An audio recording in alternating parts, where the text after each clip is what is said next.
Salut tout le monde, j'espère que vous allez bien. Avant de devenir affûteur, je travaillais dans l'univers du café de spécialité comme barista. Je faisais même des compétitions de café, dont le World AeroPress Championship qui s'est passé à Toronto. Mais un jour, j'ai eu l'idée de vouloir aiguiser mes couteaux tout simplement parce que ça coupait plus du tout. J'avais toujours été déçu du résultat quand j'allais dans une grande bannière, fait que j'ai décidé de me procurer ma première pierre à eau. J'avais regardé des tonnes de tutoriels sur YouTube pour savoir comment affûter mes couteaux, puis dès mon premier couteau aiguisé, j'avais un tranchant parfait. Non, c'était affreux. Mais voici la première pierre qui a tout débuté, puis c'est grâce à elle que j'ai débuté mon entreprise d'affûtage il y a 2 ans. C'est le combo 250 000 de la compagnie japonaise King. C'est une pierre qui nécessite un temps de trempage d'environ 15 minutes avant de pouvoir être utilisée. D'un côté, on a la granulométrie 250 qui sert évidemment à remettre le fil au niveau puis enlever les encoches. Et de l'autre côté, on a le côté 1000 qui sert évidemment à créer une belle fondation pour avoir un tranchant qui va être adéquat pour la plupart des couteaux de cuisine. Ça fait plus de 2 ans que je n'ai pas utilisé cette pierre-là, puis aujourd'hui, on va affûter ensemble un couteau avec celle-là. Donc, je prépare le tout, puis on se revoit dans 2 petites secondes. Donc, mon setup est préparé, on est prêt à commencer.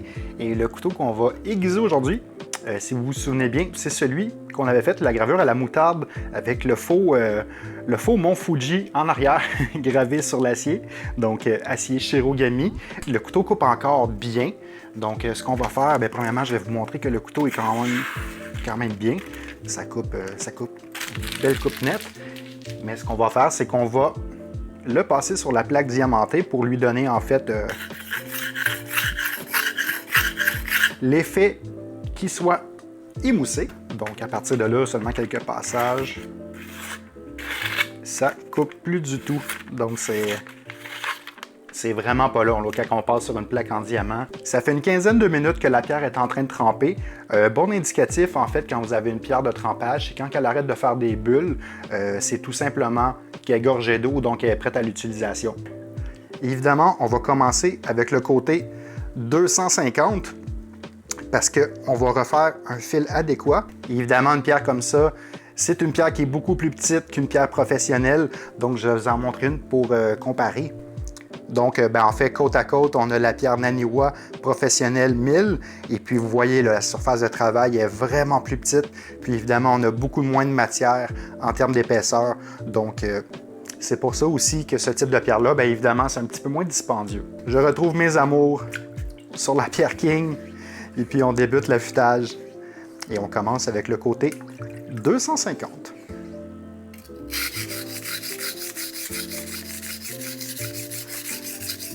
Je me souvenais pas à quel point que la pierre était molle.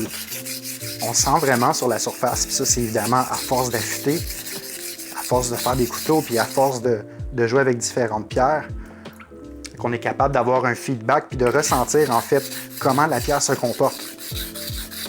Et puis je peux vous dire, vite comme ça, que la pierre est évidemment beaucoup plus molle qu'une pierre Naniwa ou qu'une pierre Chaplin. Mais ça fait tout de même le travail. Et puis, si vous avez un budget un petit peu plus serré, vous allez voir en fait là, qu'à la fin, le résultat va être très adéquat. Là. Donc, j'ai déjà mon premier morfil qui est passé du premier côté. On y va avec le deuxième. Mais évidemment, avant de débuter, c'était bien pour pratiquer, pour apprendre. J'en ai fait beaucoup de couteaux avant de me faire la main. Mes premiers couteaux au début, ça coupait pas vraiment comme je voulais, pas comme les vidéos que je voyais sur YouTube ou Instagram, disons. Mais pour débuter, honnêtement, vous allez avoir un couteau qui va être capable de trancher d'une très belle façon. Et puis, c'est sûr aussi que ça ne vous coûtera pas les yeux de la tête. Parce qu'avant de se lancer dans les grandes dépenses, évidemment, je sais pas pour vous, mais moi, je commence toujours par voir si je vais aimer la nouvelle passion en tant que telle ou le truc que je veux faire avec quelque chose qui coûte un petit peu moins cher. Puis après, quand j'aime ça, évidemment, je m'équipe un petit peu plus. Donc, j'ai déjà mon deuxième morfil, c'est pas plus long que ça. Pierre 250, ça travaille super rapidement. Et puis, évidemment, le fil, on avait émoussé le fil, mais c'était pas non plus comme si le couteau avait plus de 6 mois d'utilisation. Et on va aller travailler sur la surface 1000 maintenant. puis c'est vraiment ce côté-là que j'ai hâte de voir, parce qu'en fait, un grain grossier, évidemment, ça se ressemble un peu. J'ai la Shapton, en fait, la Shapton 120 que j'adore d'ailleurs, qui travaille vraiment bien, qui est super dure. J'adore une pierre qui est ferme, qui est dure. Je trouve qu'on a un bon feedback, on sent vraiment où est-ce qu'on travaille, et puis quand la section est faite, on le ressent évidemment dans le glissement sur la pierre. Donc, on va continuer avec la pierre 1000. Et puis, ça va être la dernière pierre parce que j'en ai pas d'autres après. J'ai vraiment commencé avec ça. Et puis, au début, quand on commence, c'est bien de prendre une pierre 1000 et puis de faire le plus beau tranchant que vous pouvez. Donc, le but, c'est de pas de tricher, je vous dirais, aller sur une 3000. Mais si vous êtes capable d'avoir un tranchant rasoir à partir d'une pierre 1000, bien là, après ça, vous êtes prêt à aller essayer peut-être une 3000, 6000, 8000 si vous voulez vraiment un tranchant rasoir pour quelque chose de bien précis. Mais il faut se faire la main sur la 1000, c'est le meilleur truc que je pourrais vous donner, c'est de parfaire ses connaissances sur la pierre de fondation, qui est évidemment la pierre 1000, c'est la pierre la plus importante dans toutes vos pierres. Donc, c'est parti. Le feeling est super agréable, honnêtement. Un coup que la pierre est bien imbibée d'eau, la surface devient vraiment le fun, mais c'est soft. C'est pas comme Naniwa ou Shapton, c'est vraiment un feeling différent. Mais non, je suis surpris en fait du ressenti, c'est pas désagréable du tout.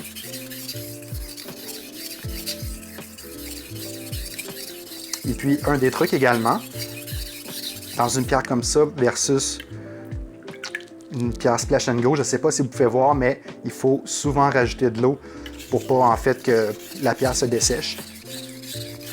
Donc évidemment, quand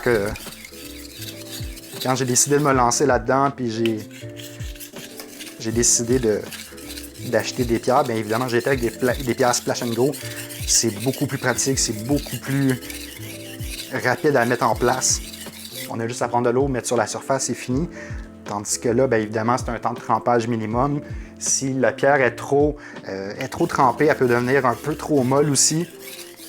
Si elle n'est pas assez trempée, elle va se dessécher rapidement, donc c'est pas agréable à utiliser non plus. C'est pas optimum. Et voilà, on a déjà notre beau morphile. Donc évidemment, c'est à prendre en considération. C'est selon, en fait, vos besoins, bien, tout simplement. Hein.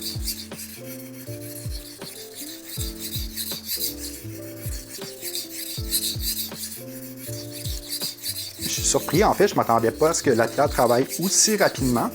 Donc, c'est quand même super agréable. On a déjà notre beau morphile. Après 2 ans d'utilisation, sans l'avoir utilisé, en fait, je m'attendais à quelque chose d'un peu plus... un feeling un peu plus cheap, si on veut. Mais...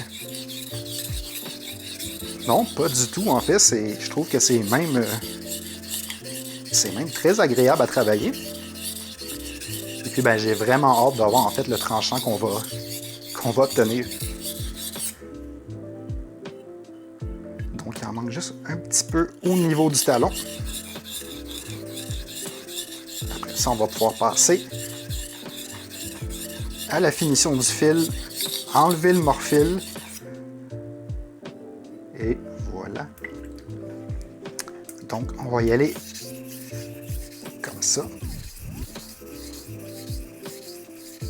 Donc, une dizaine de passages. Parfait. On va faire une dizaine également. Comme ça. Et puis après ça, on va y aller en alternance avec le fil devant. Donc, on y va en leading stroke en anglais. C'est quand la lame va aller de cette façon-ci. Quand on fait un trailing, c'est qu'on glisse la lame dans le sens contraire. Donc, c'est quand l'acier, en fait, c'est comme si on y allait, comme si on imagine que le fil s'en va par là. Donc, c'est trailing. Et puis ça, c'est leading, quand on y va contre le fil. Donc, je ne sais pas à quel point j'étais rendu, mais c'est pas si grave. Et puis, c'est dans cette partie-ci du travail que vous faites vraiment la définition de votre tranchant. C'est là également qu'il faut garder l'angle le plus précis possible. Et plus précis, je parle dans le sens que si vous avez affûté votre couteau comme ça, il faut garder le même angle. Si vous l'avez affûté à environ à 8 degrés, il faut garder le même angle. Donc, c'est vraiment important de garder l'angle que vous avez fait tout au long de votre affûtage. Parce que là, on vient vraiment définir au maximum le fil.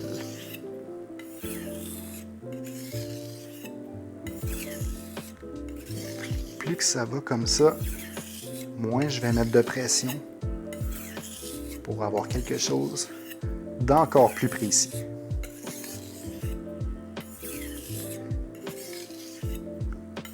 C'est vraiment agréable, je retourne dans mes premiers affûtages, puis je trouve ça drôle de voir cette pierre-là à nouveau devant moi. Ça faisait vraiment longtemps. Je ne l'avais pas jetée parce que je me suis dit, bien, évidemment, ça pourrait être intéressant de revenir dessus. Et puis, chaque pierre, en fait, a sa particularité. Si on prend une pierre 1000 de Naniwa, Shapton, Suero, peu importe, ils font toutes une finition différente. Puis chaque pierre, en fait, a une propriété bien à elle, puis qu'on peut revisiter un peu plus tard, puis se dire, ah, ben finalement, cette pierre-là, elle a vraiment quelque chose que j'aime, que ce soit pour la finition d'un biseau, que ce soit, en fait, pour le plaisir de coupe. Ils ont tout un petit quelque chose bien unique. Puis c'est pour ça qu'en fait, les gens, généralement, ceux qui affûtent, ont quelques pierres sous la main, c'est parce qu'ils ont toute une petite différence, ils ont toute une personnalité, si on veut. Et voilà, donc c'était petit combo 250 000. Et puis maintenant, ce qu'on va faire évidemment, je pense que vous commencez à être habitué. On va passer sur le feutre de laine. Je vais bien sécher mon couteau. On peut enlever le support. On n'en aura plus besoin. Donc, petit feutre de laine. J'ai eu quelques questions également. Quoi utiliser si vous ne trouvez pas en fait ce feutre de laine-là en question. Puis honnêtement, vous pouvez utiliser, je sais qu'il se vend dans des boutiques, le feutre de laine en question que vous pouvez mettre sur un support, tout simplement. Vous pouvez même utiliser à la limite, par exemple votre chandail, quelque chose qui va accrocher le petit restant de morphile. C'est ça qui aide en fait à avoir un plaisir de coupe supplémentaire. Et puis, ben, ça va faire une belle préparation pour justement la touche finale qui est le cuir. Donc, je vois qu'il reste une petite goutte d'eau ici. On va faire quelques passages. Donc là, ça glisse vraiment bien. Donc, c'est le signe que c'est prêt tout simplement. Donc, visuellement, comme ça, on a un très beau fil. Évidemment, on a une finition un peu moins brillante que sur une pierre 3000, puis c'est tout à fait normal. Mais le but, c'est tout simplement de voir à quel point le couteau peut être tranchant sur une pierre 1000, puis de voir en fait si ma technique s'est améliorée avec le temps sur cette pierre-là. Donc, on y va avec le test de coupe.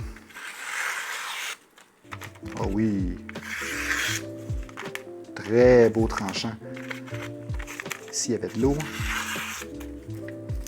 Je ne sais pas si vous entendez bien, mais on est vraiment sur quelque chose qui a un petit peu plus dedans. Puis c'est normal parce qu'évidemment, on est sur une pierre 1000, mais ça coupe très bien, là. Donc, si on veut faire une progression, monter un petit peu plus dans la granulométrie, je pourrais utiliser une pierre 3000, là, puis on aurait quelque chose qui est, selon moi, l'idéal. C'était vraiment agréable de revoir, en fait, ce qu'on pouvait obtenir avec la King 250 000. Évidemment, la surface plus petite, c'est pas splash and go, ça prend un petit temps de préparation, le 15 minutes. Mais, il faut le gérer, bon, il faut se préparer, mais au bout de la ligne, c'est une pierre, en fait, qui est vraiment abordable. J'ai été vraiment content de revisiter cette pierre-là, puis c'était vraiment agréable. J'espère que vous avez aimé la vidéo un petit peu plus smooth. Et puis, ben, comme d'habitude, vous pouvez vous rendre au gienlabelaffûteur.com, prendre rendez-vous en ligne pour faire affûter vos couteaux. Et puis, ben, nous, on va se voir dans la prochaine vidéo. Salut tout le monde!